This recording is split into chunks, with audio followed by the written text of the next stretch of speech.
আচ্ছা আমরা তো সবাই বিয়ে করলাম, অনিরুদ্ধর বিয়েটা কবে খাচ্ছি? বাণীকে সিঁদুর আমি পরিয়েছি। এতদিন পর অনিরুদ্ধর বন্ধুরা এলো, ওদের তো চা কফি জলখাবার কিছু তো দিতে হবে। এদিকে ছবি লতা ওরা তো কেউ নেই, রাগের মাথায় তো ওদের বের করে দিলাম। এতক্ষণ হয়তো চলেও গেছে। কি করি এবার? বাণীকেই ডাকবো?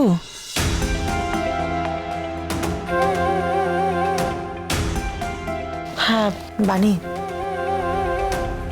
বলছিলাম একবার আসতে পারবে? হ্যাঁ এক্ষুনি এসো।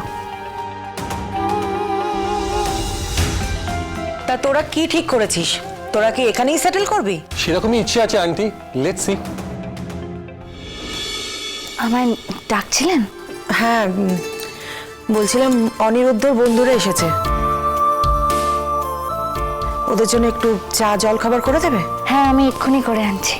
আন্টি এসবের আবার কি দরকার ছিল? এ বাবা, এটা বললে হয় নাকি? তোরা কতদিন পরে এসেছিস, আর কিছু খাবি না? এই নিন। এর মধ্যে হয়ে গেছে? এত কুইক? ম্যাজিশিয়ান নাকি আপনি? না না, ওই চটজলদি যেটা হয় সেটাই বানালাম আর কি। খেয়ে দেখুন না।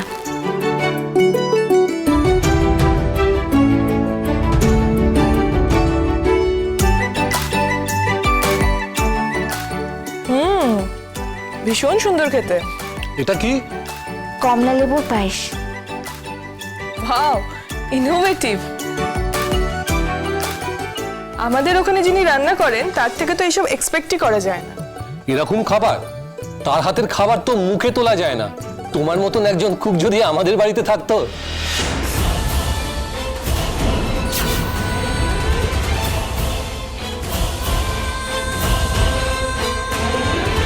এই হ্যাঁ সত্যি, তোমার জানাশোনা এরকম কেউ রান্নার লোক আছে গো, ঠিক তোমার মতো? ভালো স্যালারি দেবো, সঙ্গে বোনাস, আর মাসে 2টো ছুটিও। বাণী আমাদের বাড়ি কুক না।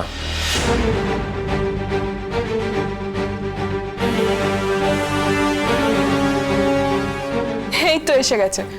তাহলে বাণী বুঝি হোল টাইমার? বাণী আমাদের বাড়ির মেম্বার, আমার মেয়ের মা।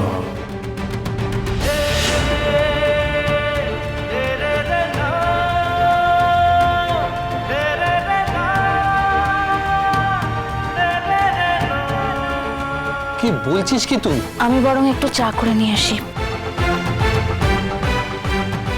প্রিন্সেস তুমি যাও, গিয়ে হোমওয়ার্কগুলো সেরে ফেলো।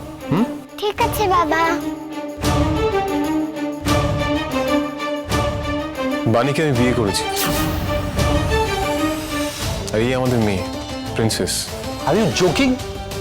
আমরা ভাবলাম ও এই বাড়ির মেড। যারা বাড়ির মেড তাদেরকে আন্ডারএস্টিমেট করিস না, আর বাণীকেও না। শোন, যে রাধে সে চুলো বাঁধে। বাণী শুধু বাচ্চা বাড়ি এইটুকু সামলায় না, সে নিজে একটা ভাতের হোটেল চালায়। ঘরে বাইরে সব দিক সামলে রাখার গুণও তার মধ্যে আছে। ও মোর দরদিয়া, সোম থেকে রবি প্রতিদিন সন্ধে 7টায় স্টার জলসায় ও জিও হটস্টারে।